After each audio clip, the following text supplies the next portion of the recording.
예, 오늘 말씀은 창세기 48장입니다. 창세기 48장 야곱의 므낫세와 에브라임 입양과 축복이라는 제목입니다. 야곱이 죽기 전에 유언과 같이 요셉을 불러서 또 므낫세와 에브라임을 이렇게 손자지만은 아들로 여겼어. 그래서 야곱의 12지파를 형성하는 데 아주 중요한 역할을 하죠. 그래서 야곱이 요셉의 두 아들을 야곱의 아들로 입양을 시키는 거예요. 그리고 에브라임 이후에 나는 아들은 네 아들이라 해라. 걔 두 아들은 내 아들이다. 이렇게 입양을 했어요. 입양을 하고 그에게 번성하기를 축복해주는 그러한 장면이 오늘 48장인데 그 의미는 뭐 몇 가지 생각할 수 있는데, 요셉이 장자권을 이렇게 위임을 받았다는 거예요. 장자권을 이렇게 위임받았다는 얘기인 것이고, 그래서 장자는 2배로 이렇게 상속을 받잖아요. 그래서 그 아들 므낫세와 에브라임이 2지파를 이루는 거예요. 그래서 이제 이스라엘의 지파 할 때는 요셉 지파라고 안 나오고 므낫세 지파, 에브라임 지파 이렇게 나오죠. 그래서 요셉이 아들 둘이가 2지파를 형성하고 그러면은 총 13지파가 되잖아요. 근데 이제 레위 지파는 이제 기업을 얻지 않고 제사장 지파로 빼서 각자 하나님 말씀 가르치고 다 흩어져서 가르치고 제사를 주관하고 성전을 관리하고 이런 역할을 맡은 겁니다. 그래서 어쨌든 요셉의 아들을 입양함으로 인해 가지고 야곱의 아들이 한 명 더 늘어났잖아요. 하나 더 늘어남으로 인해 가지고 이게 이스라엘의 기초 지파를 이루고 이스라엘을 형성하는데 기초가 완전히 완성되는 그러한 모습을 보죠. 그러니까 야곱의 그 가족들이 70명, 의도적으로 70명을 맞춘 거예요. 맞춰가지고 애굽으로 이주해 갔다는 얘기는 이스라엘 하나님 나라를 상징하는 이스라엘의 기초가 완전히 다 형성됐다, 완전하게 준비됐다 라는 의미로 내려가서 이제 점점 이제 민족으로 커지고 있는데, 그러면서도 한 시스템이라고 볼 수 있는 거죠.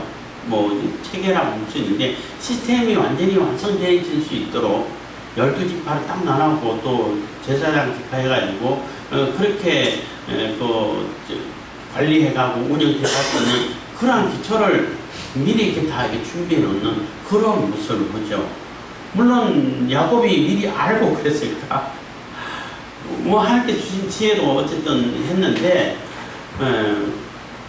요셉이 이제 뭐 야곱이 병들 때 하고 그 병문안 갔고 또 병문안 갈 때 아들 둘이 데리고 할아버지 축복을 받아야 돼 하고 데려갔단 말이에요. 그래서 할아버지가 자녀들 손자들에게 축복해 주는 것도 굉장히 중요한 의미가 있어요. 굉장히 중요한 것이고 좋은 거예요.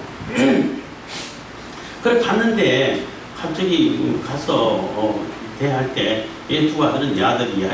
얘 두 아들은 네 아들이고 얘 다음부터 또 나면은 그때 네 아들 해. 요셉에게 그렇게 얘기했단 말이에요. 그러니까 요셉에게 장자권을 상속해 주면서 2 기업을 더 많이 줬다라고 말할 수 있는 겁니다. 그래서 이스라엘이 12지파에서 제사장 지파 하나하고 12지파를 딱 형성할 수 있도록 이렇게 정확하게 시스템을 다 갖출 수 있는 기초를 완전하게 확실하게 정해놓고 갔다, 마련해놓고 갔다, 마련해놓고 죽기 전에 다 마련해놨다 라고 이렇게 이해를 할 수 있는 것입니다. 48장 1절입니다. 2일 후에 혹이 요셉에게 구하기를 네 부친이 병들었다 하므로 그가 곧 2 아들 므낫세와 에브라임과 함께 이르니. 그래서 2일 후라는 것은 요셉을 불러가지고 내가 죽거든 절대 애굽에 장사하지 말아라. 저기 우리 선조가 며칠 있는 선영에 가나안 땅에 묻어달라 하고 유언을 했죠. 유언을 하고 요셉은 아버지 말씀대로 하겠습니다 하고 다 받들고 한 그 일 후에, 그리고 얼마 시간이 지났다는 얘기인 거예요. 그래서 요셉은 아버지 그 야곱이 고센 땅에서 있으시지만은 그래도 늘 수하를 보내가지고 소식을 듣고 하겠죠. 그리고 요셉은 항상 거기 있을 수는 없잖아요. 애국 총리인데 총리 직무를 잘 감당해야 되기 때문에 애국의 왕궁 총리 관청에 있는 거죠. 그런데 이제 소식이 들려왔습니다. 요셉에게 구하기를 내 부친이 병들었다 하므로. 그래서 혹이 요셉이 누군지는 모르지. 그러니까 뭐 굳이 중요한 사람들은 이름을 안 밝혀도 된다는 거죠. 그냥 누군가가, 그러니까 요셉이 간병인이라든지 뭐 소식을 전하고 관리할 수 있는, 이게 늘 이렇게 소식을 전하고 보고할 수 있는 자를 파견시켜 놨겠죠. 병들었다 하므로 그가 곧 두 아들 므낫세와 에브라임과 함께 이르니. 그래서 므낫세와 두 아들을 데리고 급하게 이제 병문안 간 거죠. 아버지를 찾아간 겁니다. 왜 므낫세와 에브라임을 데리고 갔을까? 그러니까 아버지가 돌아가시기 전에 마지막으로 손자에게 축복을 해주고 가십시오, 축복해 주십시오 하는 그런 의미가 있는 거죠. 물론 뭐 지금 당장 가십시오 하는 건 아니지만은 지금 그 병들었다는 얘기는 이미 기력이 쇠해져서 가실 날이 멀지 않았다는 것을 이제 알죠. 그러니까 그러기 전에 조금이라도 기력이 있을 때에 아들들에게, 손자에게 축복해 주십시오 하고 데려간 거예요. 다른 아들들은 뭐 야구하고 늘 지냈기 때문에 뭐 늘 축복해 줬을 수 있죠. 축복해 줬겠죠. 그렇지만 요셉은 떨어져 있었잖아요. 그래서 뭐 살았는지 죽었는지도 몰라고 있다가 이렇게 갑자기 만났는데 아들들에게 기도해 달라는 겁니다.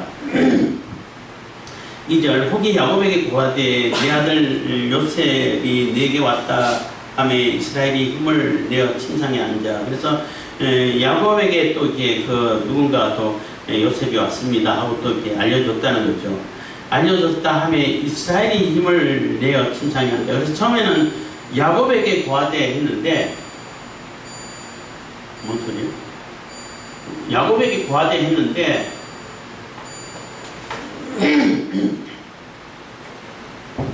그냥 놔두세요. 야곱에게 구하되 했는데 이제 일어나가지고 기도하고 축구하고 입양하고 하는 것은 이거는 공식 행사란 말이에요. 그렇잖아요. 이게 법적인 것이고 공식 행사고 이스라엘이 하는 거예요. 그래서 이스라엘의 기초를 쓰는 거예요. 그래서 이스라엘이 일어나서 힘을 내어 침상에 앉아 이렇게 되는 겁니다. 3절, 요셉에게 이르되 이전에 가나안 땅 루스에서 전능한 하나님이 내게 나타나 복을 유발하여 내게 이르시되 내가 너로 생육하게 하여 번성하게 하여 내게서 많은 백성이 나게 하고 내가 이 땅을 내 후손에게 주어 영원한 기업이 되게 하리라 하셨느니라. 그래서 일어나가지고 야곱이 요셉과 요셉 두 아들을 앉혀놓고 하는 얘기가 하나님께서 내게 이런 약속을 해주셨다 하고 하나님의 언약을 이렇게 상기를 시켜주는 거예요. 그 얘기는 물론 뒤에도 나오겠습니다만 우리가 거할 곳은 애굽에서 잠깐 머무는 것이지 영원히 거할 곳이 아니라는 거예요. 반드시 하나님께서 약속하신 땅은 이게 가나안 땅이라는 거예요. 그래서 다시 가나안 땅으로 가야 된다 하는 그런 의미로 거기서 약속해 주시고 거기서 하나님의 번성을 약속해 주시고 하나님께서 야곱에게 복을 베풀어 주셨다 이런 얘기를 하는 겁니다. 에색에서 쫓겨 도망갈 때 루스, 그러니까 베들이라고 이름 고쳤지만은 거기서 하나님 만나고 했잖아요. 그 얘기를 하는 거예요. 내가 5절, 내가 애굽으로 와서 네게 이르기 전에 애굽에서 네게 난 두 아들 에브라임과 므낫세는 내 것이다. 르우벤과 시몬처럼 내 것이 될 것이요. 그래서 거기서 가나안 땅에서 하나님께서 약속해 주셨는데 여기 내게 애굽으로 와서 내가 애굽으로 와서 내게 이르기 전에 애굽에서 내게 난, 그래서 애굽에서 낳은 두 아들, 그때는 뭐 두 아들이 있는지도 몰랐지만 지금 만났다는 거죠. 그래서 그 두 아들, 에브라임과 므낫세는 여기서 므낫세와 에브라임이 아니고 에브라임과 므낫세를 이게 순서를 바꿔서 얘기하죠. 다 의미가 있습니다. 내 것이다 다 이제 야곱의 아들로 삼겠다는 거예요. 손자를 아들로 삼겠다는 겁니다. 그래가지고 두 지파, 그러니까 기업을 두 배로 요셉에게는 더 주겠다는 거죠. 그래서 장자권이 상속되는 것을 보게 되는 겁니다. 그래서 르벤과 시몬처럼, 그러니까 요셉의 형들 르벤, 시몬, 유다 쭉 있잖아요. 그들하고 같은 계열로, 같은 레벨로, 뭐 쉽게 말하면 같은 학렬로 이렇게 해야 되나? 한국적인 얘기한다면 여겨가지고 똑같이 아들로 해가지고 기업으로 올리겠다는 겁니다. 16절인데 이들 후에 내 소생이 내 것이 될 것이며 그 사람은 그 형의 명의하에서 함께하리라. 그래서 그 이후에 요셉이 그 위에 아들을 낳았다는 얘기가 없었어. 뭐 아들을 낳았다라고 둘밖에 없다라고 볼 수밖에 없어요. 뭐 어떤 분들은 더 낳았다 안 낳았다 하는데 낳았으면 그 이후에 뭐 요셉의 아들 누구는 뭐 어느 집안에 죽겠어 이런 설명이 나오는데 전혀 안 나오기 때문에 둘밖에 없다고 볼 수밖에 없어요. 어쨌든 그래서 야곱은 이후의 소생은 네 아들이 될 것이고 그 네 아들은 그 형 그러니까 에브라임이나 므낫세에 속해가지고 이렇게 또 뭐 지파를 이룰 것이다 이런 식으로 얘기를 한다는 거죠. 그래서 두 아들은 이제 야곱의 아들로 입양이 된 겁니다. 7절 내게 관하여는 내가 이전에 바단에서 올 때에 라헬이 나를 따르는 노중 가나안 땅에서 죽었는데 그곳은 에브랏까지 길이 오히려 격한 곳이라 내가 거기서 그를 에브랏 길에 장사하였느니라. 에브랏은 곧 베들레헴이라 해서 느닷없이 그런 얘기를 하면서 라헬의 얘기를 하는 거예요. 라헬은 요셉의 생모잖아요. 생모를 얘기하면서 그 노중에 아이를 낳다가 난산에서 아이를 낳다가 베냐민을 낳다가 죽었어요. 죽었기 때문에 또 가야 할 길이 멀기 때문에 또 어떻게 또 시체를 가지고 가가지고 장례를 칠 수가 없어서 그 노중에 장례를 치렀다는 거예요. 그게 어디냐 하면은 에브랏, 베들레헴이 가는 거예요. 지금도 그 라헬의 묘 해가지고 유적지가 있다고 그래요. 이 얘기를 왜 할까? 요셉에게 이 얘기를 하면서 네 어머니 묘가 거기 있어. 그러니까 너도 반드시 여기 돌아와야 할 땅이야 라는 얘기가 되는 거예요. 애굽에 너는 총리로 있어가지고 애굽에서 그냥 있어도 된다 이런 생각하지 말고 너도 반드시 돌아와야 되는 거야. 너 생모의 묘가 거기 있어. 이렇게 되는 거예요. 그렇게 해가지고 이제 요셉에게 더 가나안에 대한 그 하나님의 약속을 더 생생하게 짚어주고 있는 겁니다. 8절입니다. 이스라엘이 요셉의 아들들을 보고 가로되 이들은 누구냐? 그래서 갑자기 뭐 지금까지 에브라임과 므낫세는 내 것이라고 다 얘기해놓고 또 여기서 갑자기 이들은 누구냐? 이렇게 몰라서 묻는 건 아니란 얘기예요. 분명하게 다시 짚어주고 있다는 거죠.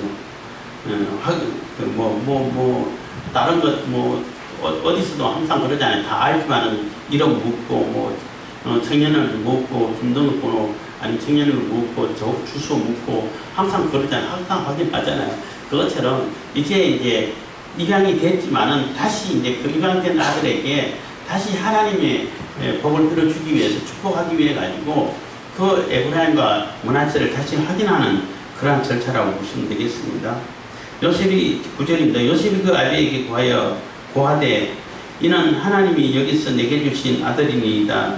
아비가 가로되 그들을 이끌어 내 앞으로 나오라. 내가 그들에게 축복하리라. 해서 누구냐 했더니 요셉은 애굽에서 낳은 아들입니다. 이게 아니고 하나님이 내게 주신 애굽에서 주신 아들입니다 하고 소개를 시켜주는 거죠.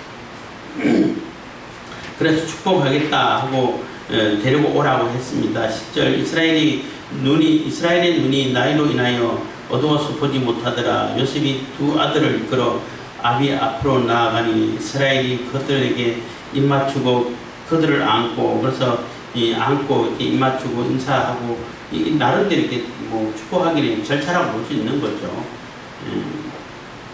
그래서 이제 다시 그 요셉이 야곱 앞으로 두 아들을 데리고 더 가까이 가는 겁니다.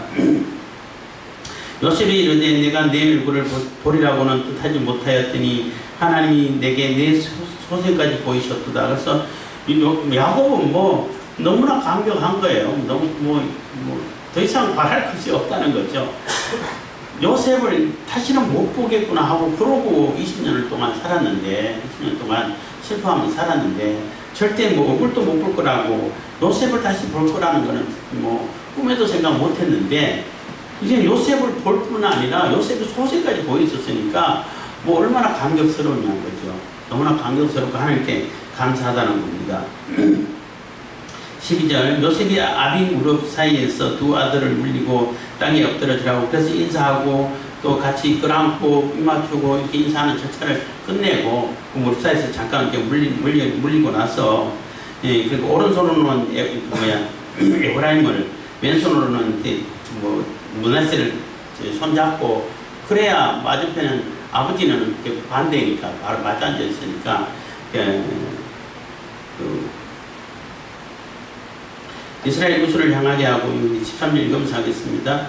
우수로는 에브라임을 이스라엘의 좌수를 향하게 하고 좌수로는 므낫세를 이스라엘의 우수를 향하게 하고 이끌어 그에게 가까이 나가며 14절 이스라엘이 우수를 펴서 찾아 머리에 얹고 좌수를 펴서 므낫세의 머리에 얹으니 므낫세는 장자라도 칼을 의금맞게 얹었더라. 그래서 오른쪽에 그러니까 야곱의 오른쪽에는 그러니까 므낫세를 안 치고 왼쪽에는 에브라임을 안 찼는데 그래서 이렇게 축복하면 되는 머리 얹을 때 이렇게 반대로 의금맞게 가지고 이렇게 축복을 하는 거예요. 그가 요셉을 왜 축복하여 가래 그래가지고 축복하는 거예요. 내 조부 아브라함과 아버지 이삭의 섬기던 하나님 나의 남으로부터 지금까지 나를 기르신 하나님 나를 기르신 하나님은 목자 되신 하나님이라는 거예요. 그러니까 야곱이 나면서부터 지금까지 계속 목자가 되셔가지고 길러주신 지금까지 인도해주신 그 하나님을 얘기하는 겁니다. 16절 나를 모든 환난에서 건지신 사자께서 이 아이에게 복을 주시며 이들로 내 이름과 내 조부 아브라함과 아버지 이삭의 이름으로 칭하게 하시오며 이들로 세상에서 번식되게 하시기를 원하나이다. 그래서 이들도 다 야곱의 아들로서 지파를 이루어갈 수 있는 그래서 아브라함의 하나님, 이삭의 하나님, 야곱의 하나님으로 부르는 그 하나님의 그 백성 이스라엘을 이루는 그러한 자로서 번성해 가기를 원합니다. 라고 이렇게 그렇게 이름이 불려지기를 원합니다. 하고 축복을 해주는 거예요. 그래서 그렇게 축복하는 모습을 보고 요셉 마음이 불편해. 요셉이 그 아비가 우수를 에브라임의 머리에 얹은 것을 보고 기뻐 아니하여 아비의 손을 들어 에브라임의 머리에서 므낫세의 머리로 옮기고자 하여 그 아비 18절 그 아비에게 이르되 아버지여 그리 마옵소서 이는 장자니 우수를 그 머리에 얹으소서.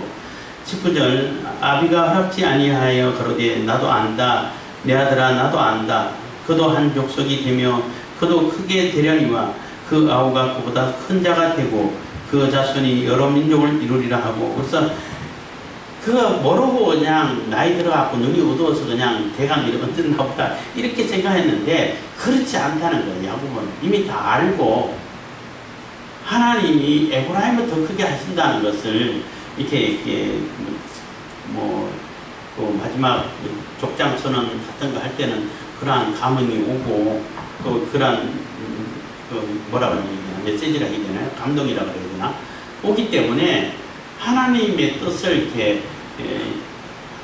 받들어서 하나님의 뜻을 이렇게 펼치는 그러니까 설명해주는 그래서 하나님의 계획을 이루어갈 수 있는 그런 하나님의 뭐라 그래야 되나? 계획이라 해야 되나? 하여튼 그런 것을 이렇게 미리 보여주는 거죠. 그래서 야곱은 분명히 에브라임이 더 크게 될 거라는 거예요.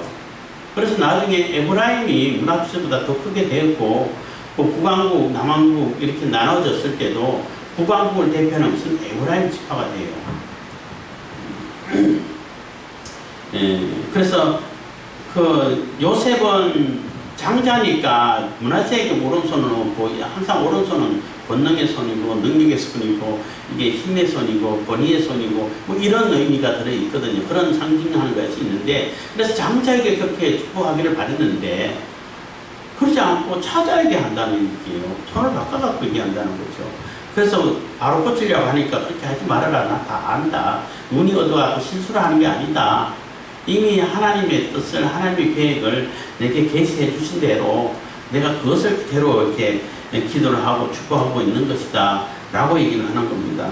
그래서 므낫세도 큰 민족을 이루지만은 에브라임은 더 큰 민족을 이룰 거다. 더 크게 될 것이다. 라고 이렇게 축복해주고 있는 거예요. 20절.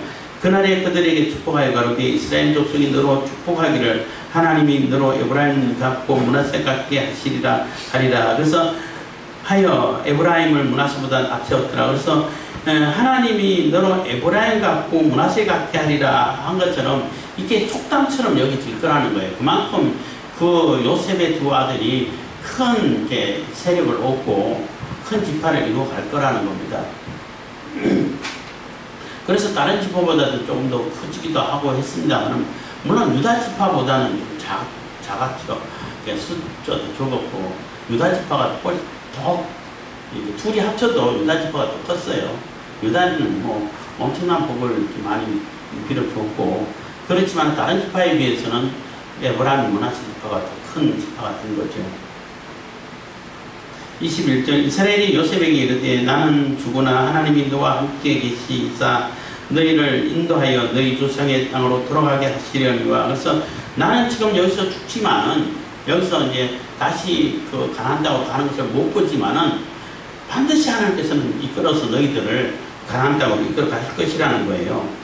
돌아가게 하시려니와 내가 네게 네 형제보다 일부분을 더 주었나니 이는 내가 내 칼과 활로 아모리 족속의 손에서 빼앗은 것이니라. 그래서 내가 내 칼과 활로 아모리 족속에서 빼앗은 것이라는 얘기는 이미 그 헤브론에서 살면서 세겜이라든지 이런 곳에서 이게 또 싸우고 뺏고 또 뭐 주시고 하기도 했지만 이미 확보해놓은 그 땅을 그들에게 주겠다는 거예요. 그래서 복귀해서 결국은 그 지역을 에브라임 지파가 차지하게 돼요. 에브라임 지파, 므낫세 지파가 차지하게 되는 그런 모습을 보는데, 어쨌든 여기서 21절에서는 내가 이렇게 확보한 것을 요셉에게 한 기업을 더 준다는 거예요. 네가 장자라는 거예요. 법적인 장자라는 거죠.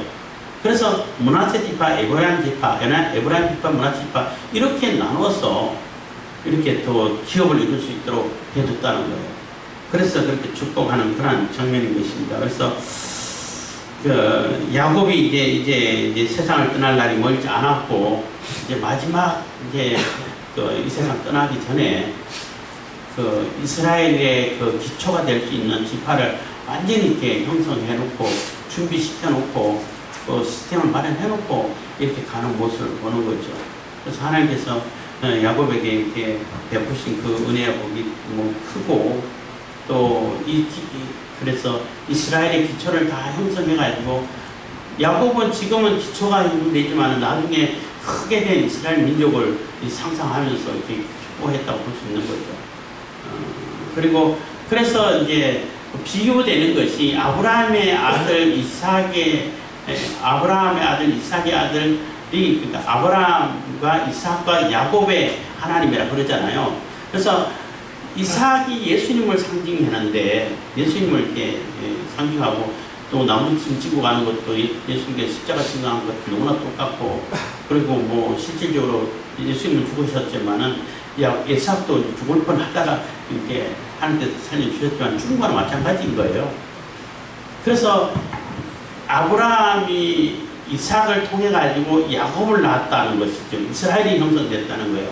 그것처럼 하나님이 있고 예수님을 통해 가지고 우리가 하나님 나라가 이렇게 이루어지는 거예요. 그런 상징적인 그림이 들어 있어요. 그래서 이스라엘 하면은 하나님 나라라는 것이 상징으로 늘 여겨지는 거예요. 그래서 지금은 하나님 나라 상징이 교회가 됐죠. 그래서 요한계시록 할 때도 교회 이스라엘 청전을 품은 그러한 나라 제국은 바벨론하고 로마예요. 바벨론하고 로마가 성전을 허물었어요. 그것처럼 마지막 7번째 세계 제국은 아마 교회를 허물겠죠. 두 정인이 다 정인을 마친 다음에 죽이는 것처럼 아마 그렇게 되지 않을까, 이렇게 우리가 생각해 볼 수 있는 겁니다. 기도하겠습니다. 사랑해 주님 감사합니다. 이 시간에